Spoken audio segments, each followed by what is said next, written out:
Hi, I'm Ryan Szymanski, curator for Battleship New Jersey Museum and Memorial. And today, we've got a video about some of the mysteries we found in Drydock that we haven't solved yet. Some of the things that we weren't expecting to see that we're still looking into how that might have happened. And some of them we have guesses for, some of them we have no idea at all. So in the last couple of weeks, we've done a couple of videos about some of the mysteries that we've come up with and what we believe caused those. In today's video, we're going to talk about 4 or 5 things that we've seen that, we still don't have a good answer for. First off, right behind me, you can see the pitting here is different. The hull doesn't look so much like Swiss cheese or the surface of the moon or a natural sponge like you expect to see in pitting on steel. Rather, it looks like stretch marks, so to speak. The pitting is in these diagonal lines, and we're not entirely sure what causes that. My suspicion is it is erosion and not corrosion, perhaps because of the shape of the Taylor bow, that slightly bulbous bow she has. It's forcing water to eddy over the hull in a certain way. Maybe we're even seeing cavitation similar to on the propellers, where the ship's going through the water at speed, which is causing air bubbles to form and then pop, and that's in very specific places, because it does seem to be here around the bulbous bow in particular, where the ship is cutting through the water.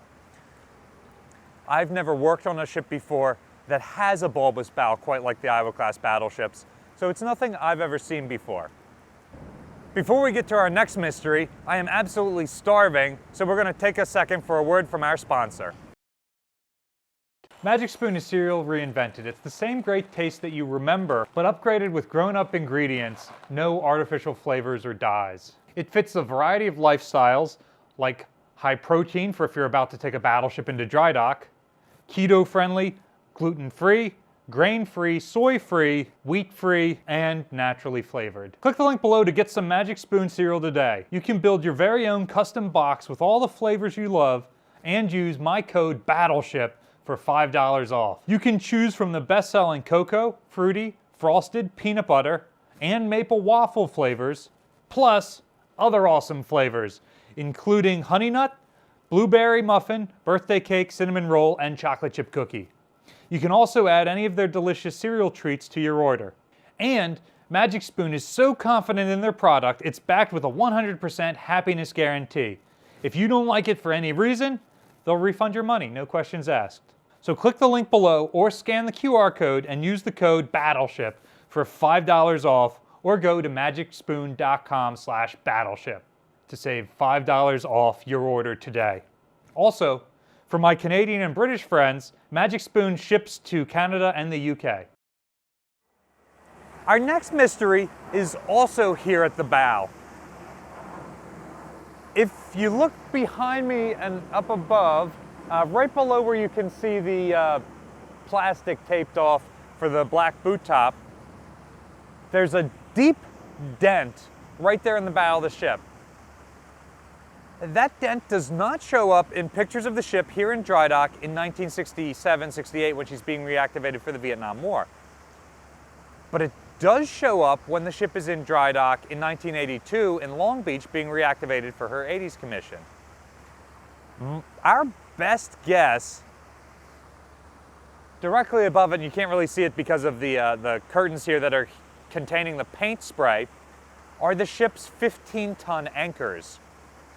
Potentially, when the ship dropped anchor, it hit where the bow starts to flare out, and that could be what caused that dent. If not the anchor, it could be anchor chain, or it could be something else entirely. It seems to be too deep below water for a small boat or something else to hit us. That section of the bow is relatively thin, and we do get a lot of oil canning in that area, but this is way deeper than that. So it's got to be some sort of contact that was made. We're just not sure what that might have been. It's over the part of the ship that encompasses the peak tank, so it's not a habited part of the ship. I doubt anybody knew it happened until she was taken out of the water. So it's not like we expect to ask Vietnam sailors, hey, do you remember a loud gong sound when you dropped the anchor on your foot?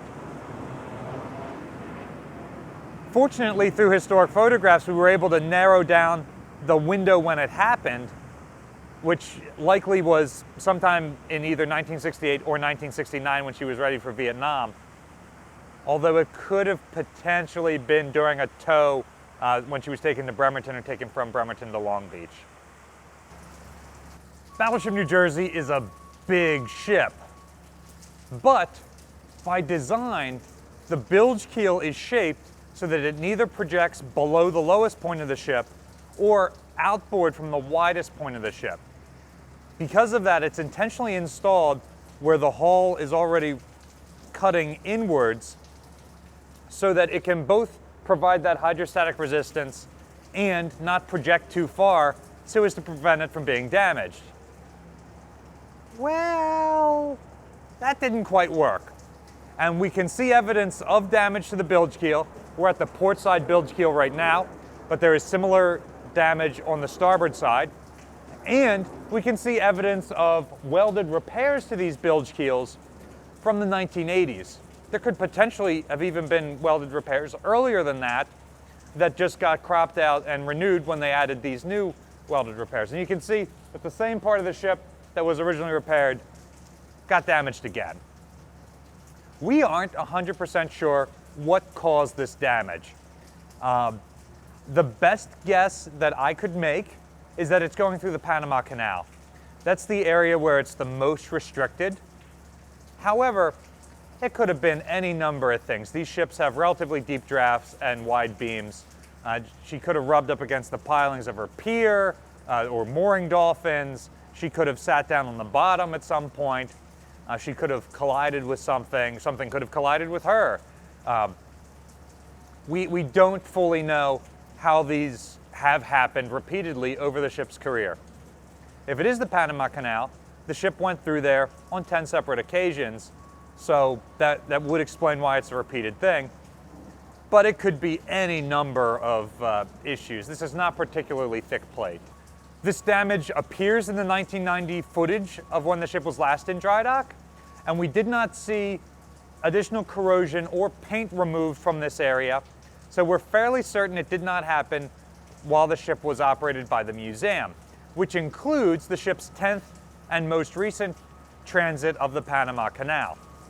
So if this is canal related, it certainly wasn't happening every time, and her 10th time was probably her most dangerous because that was a dead ship tow. The ship had no power or crew on board and was being pulled through by a tug. The final mystery, for now, I'm sure we'll come up with more later on, is the chunk that's missing from the outboard blade of the outboard port propeller. That does not appear to show up in the 1990 footage of the ship in dry dock. So that does appear to be something that happened during the museum era. As far as we know, nobody can remember anything hitting the ship or the ship sitting down in the mud and like any gong sounds of the propeller being hit or anything weird like that. It could have happened while the ship was in mothballs, it could have happened during the tow, it could have happened while she was a museum for 20 some years. We just don't know what caused that. That is the only damage to any of the 4 propellers that are visible. And it's kind of weird that it's sort of outboard, but not all the way outboard, and it's sort of low, but not all the way low down. You would think if we were dragging across the bottom or sitting down on the bottom or hit something on the side, that damage would be on the side or on the bottom. And it's kind of in the middle. There are deeper parts, there's things further outboard. So we really don't know. Some of the blade is missing. Some of it is just bent inwards rather severely. So it does seem like a protrusion or something hit it, or maybe one of the infamous Delaware River piranha took a bite out of it. We really don't have any guesses at all for this one. So, What are some other mysteries you guys have seen in our previous videos that you'd like to see answered? Let us know in the comment section down below. Remember to check our dry docking playlist to see if we've already talked about that mystery in a past episode. Battleship New Jersey receives operating support from the New Jersey Department of State, as well as a number of other businesses and private individuals. For today's video, we'd like to thank Magic Spoon for giving us the energy to come down and research all these mysteries. Remember to click the link below and use the code Battleship for $5 off your next order, or go to magicspoon.com/battleship. You can also support us by liking, sharing, subscribing so more people find out about the museum and the channel. Thanks for watching.